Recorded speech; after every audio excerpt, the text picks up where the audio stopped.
قسم ہے زمانے کی جو تیزی کے ساتھ گزر رہا ہے اور ہمیں اس کا احساس ہی نہیں ہے۔ ایک بزرگ فرمایا کرتے تھے کہ میں نے ایک برف فروش سے سبق سیکھا۔ لوگوں نے پوچھا کیسے؟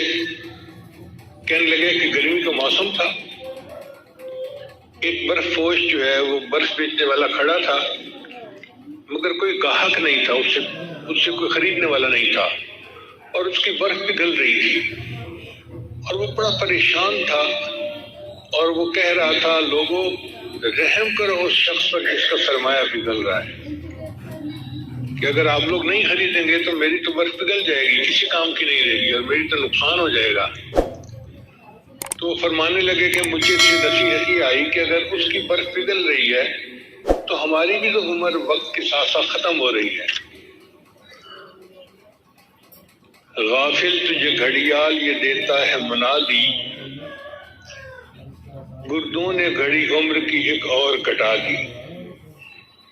گھڑیال کی جو ہوتی ہے نا ٹک ٹک ٹک، تو کہنے والے شاعر نے کہا کہ یہ جو ٹک ٹک ہے یہ کہہ رہا ہے گٹا دی گٹا دی گٹا دی۔ ہماری بے وقوفی دیکھو کہ ہم اسی سوچ میں لگے رہتے ہیں جی عمر بڑھ گئی، نیا سال آ گیا، جی خوشی مناؤ نیا سال آ گیا۔ تو اللہ کے بندے نیا سال کہاں سے آیا؟ عمر کا ایک سال اور گھٹ گیا، عمر کا جو ایک سال تھا وہ اور گھٹ گیا، عمر تو کم ہوتی جا رہی ہے، زیادہ نہیں ہوتی جا رہی۔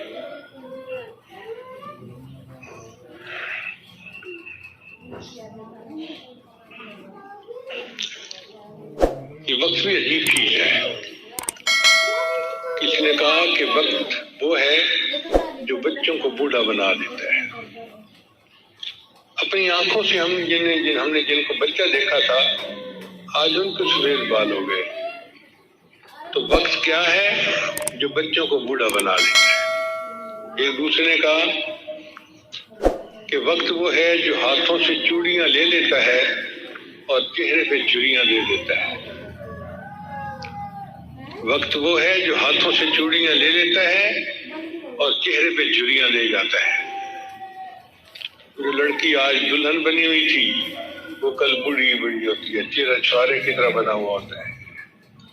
تو وقت گزر جاتا ہے اور ہماری زندگی کا وقت بہت مختصر ہے۔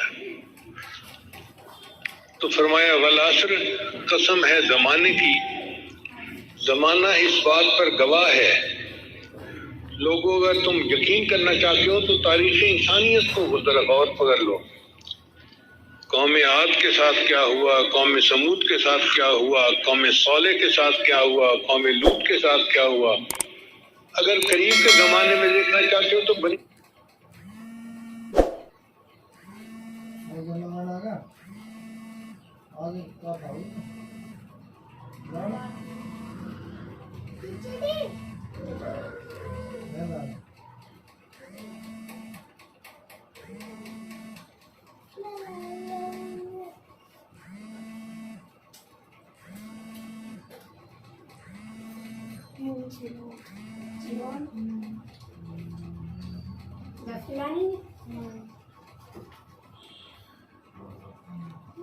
بنی اسرائیل کے ساتھ کیا ہوا۔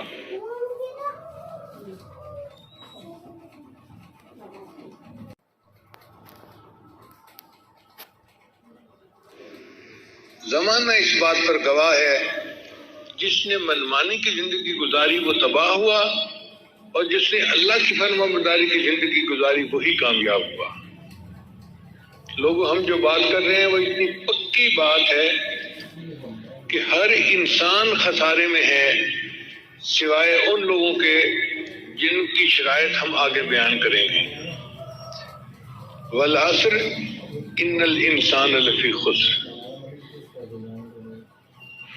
ہم لوگوں نے اپنی زندگی میں کامیابی اور ناکامی کے کچھ معیار بنا رکھے ہیں۔ مثلاً ہم یہ سمجھتے ہیں کہ جس کے پاس دولت زیادہ وہ کامیاب، جس کے پاس شہرت زیادہ وہ کامیاب، جس کے پاس جائیداد زیادہ وہ کامیاب، جس کے پاس عہدہ بڑا وہ کامیاب۔ شریعت کہتی ہے نہیں، ان میں سے کوئی بھی کامیاب نہیں ہے۔ شریعت کی نظم کامیابی کا معیار ہی کچھ اور ہے۔ اس لیے فرمایا کہ تم تو نقصان اٹھانے والے ہو، جن کو تم کامیابی سمجھتے ہو کل تمہیں پتہ چلے گا کہ کامیابی اس میں تھی، کامیابی تو کسی اور چیز میں تھی۔ Lenscart.com presents Airflex. Specs that flex.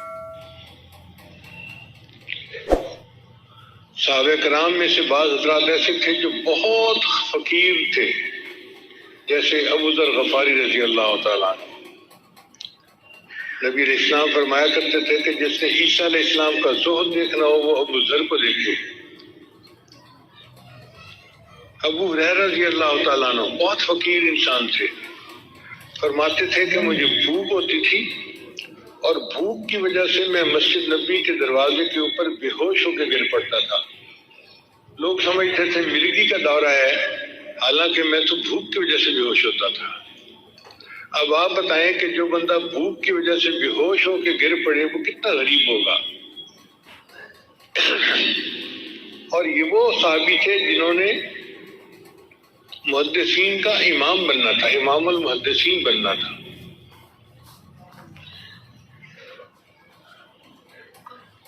حضرت علی رضی اللہ تعالیٰ عنہ بھی بہت فقیر آدمی تھے، بہت ہی فقیر تھے۔ پوری زندگی انہوں نے زکوٰۃ ادا نہیں کی، اس لیے کہ زکوٰۃ فرض ہوئی نہیں تو ادا کیسے کرنی تھی۔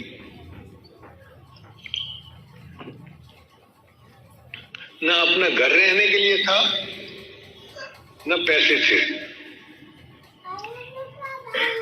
جب فاطمہ الزہرا رضی اللہ تعالیٰ عنہ کا نکاح ہوا تو نبی علیہ السلام نے فرمایا کہ علی تمہارے پاس مہر کے لیے کچھ پیسے ہیں؟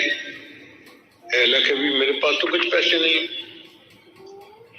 فرمایا کہ تمہارے پاس ایک زرہ تو تھی، زرہ کہتے ہیں شیلڈ کو، تلوار کی لڑائی ہو تو بندہ اس کے ساتھ بچتا ہے اس سے، کہ جی اللہ کے نبی صلی اللہ علیہ وسلم میرے پاس ایک زرہ تو ہے، تو میں جاؤ بازار میں اسے بیچو اور مہر کے پیسوں کا انتظام کرو، ضروری ہے۔ تو حضرت علی رضی اللہ تعالیٰ نے اپنی شیلڈ بیچی اور مہر کے پیسوں کا انتظام کیا۔ اور رہنے کے لیے گھر نہیں تھا تو ایک انصاری صحابی نے ان کو ادھار پہ مکان دے دیا کہ جی میرے گھر۔ تو فاطمہ الزہرا رضی اللہ عنہ کی جو رخصتی ہوئی وہ ادھار کے مکان میں ہوئی۔ آج کے زمانے میں آپ بتائیں کوئی اپنی بیٹی کا رشتہ ایسے بندے کو دینا چاہتا ہے؟ نہ اپنا مکان ہے، نہ اپنے پاس کوئی انکم ہے، اور مہر کی رقم کے لیے بھی اپنی چیز بیچ کے وہ پیسوں کا انتظام کر رہا ہے۔ ایسا فقیر آدمی۔ لیکن کس کو پتا تھا کہ یہ باب العلم ہے، یہ پوری امت کے اولیاء کے سردار بنے ہیں، اور وہ کامیاب انسان تھے۔ آج ظاہر کی دنیا صرف مال و دولت کو کامیابی سمجھتی ہے۔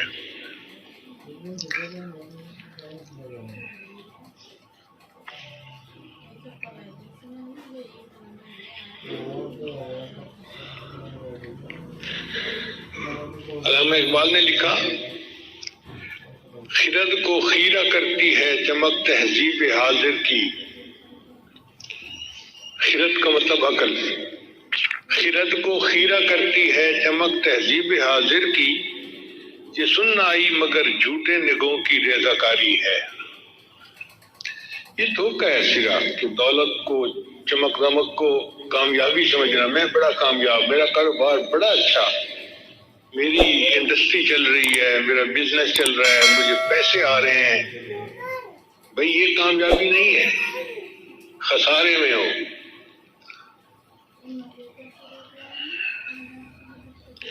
قیامت کے دن کامیابی کا معیار مختلف ہوگا۔ بہت لوگ ہوں گے جو ملینر ہوں گے، بلینر ہوں گے، اپنے اپنے شہروں کے بڑے بڑے جیولر ہوں گے، پیسوں میں کھیلتے ہوں گے، مگر قیامت کے دن ناکام ہوں گے۔ ان الانسان لفی خسر، اللہ فرماتے ہیں بے شک انسان یقیناً خسارے میں ہے۔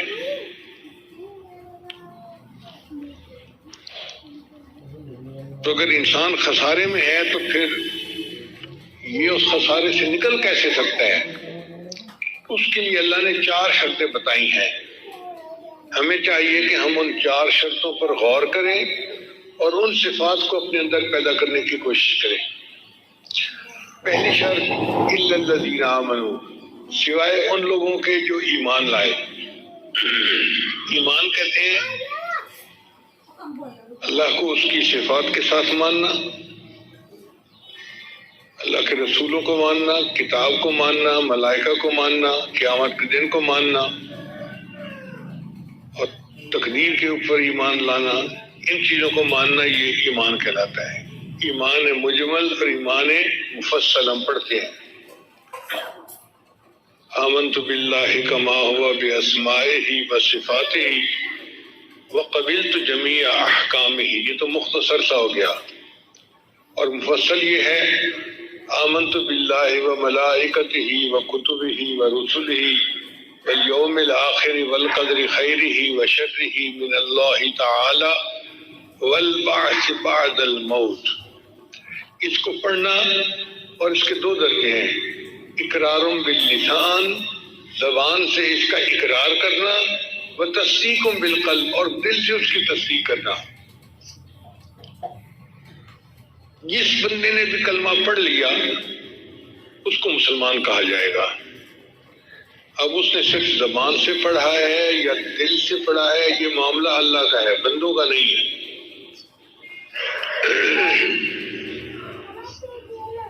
چنانچہ ایک صحابی تھے اسامہ بن زید رضی اللہ تعالیٰ عنہ. زید بن عنہ نبی علیہ السلام کے منہ بولے بیٹے تھے، اور ان کے بیٹے تھے اسامہ، تو گویا نبی علیہ السلام کے پوتے کہلائے، یوں سمجھیں. اور ان کو زید بن محمد بھی کہا، ان کو زید بن محمد کہا جاتا تھا. ان کو اتنے قریبی تھے. بعد میں جب وحی اتری تو پھر ان کو ان کے نام سے پکارا جاتا تھا. اچھا، اسامہ اللہ عنہ کے ساتھ واقعہ کیا پیش آیا کہ ایک جہاد میں کافر کے ساتھ ان کا مقابلہ ہوا. جب انہوں نے کافر کو گھیر لیا نا، اور کافر نے سمجھا کہ اب میں ان کے رحم و کرم پہ ہوں، تو اس نے اونچا کلمہ پڑھ دیا، لا الہ الا اللہ محمد رسول اللہ. اسامہ اللہ عنہ نے سمجھا یہ جان بچانے کے لیے کلمہ پڑھ رہا ہے. انہوں نے تلوار کا وار کیا اور اس کا سر وار، اس کو قتل کر دیا.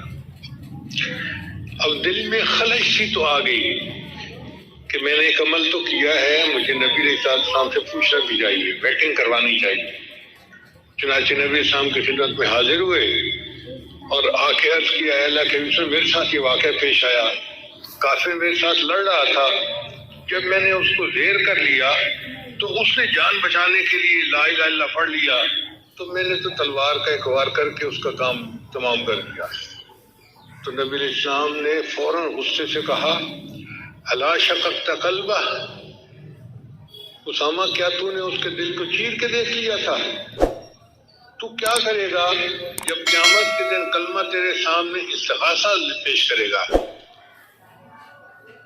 وہ دل سے پڑھ رہا تھا، یہ زبان سے پڑھ رہا تھا. یہ معاملہ بندوں کا نہیں، یہ اللہ کا معاملہ ہے. ہمیں تو اس کی بات کو قبول کرنا چاہیے. تو اس سے اندازہ ہوتا ہے کہ جس نے زبان سے پڑھ لیا وہ مسلمان کہا جائے گا.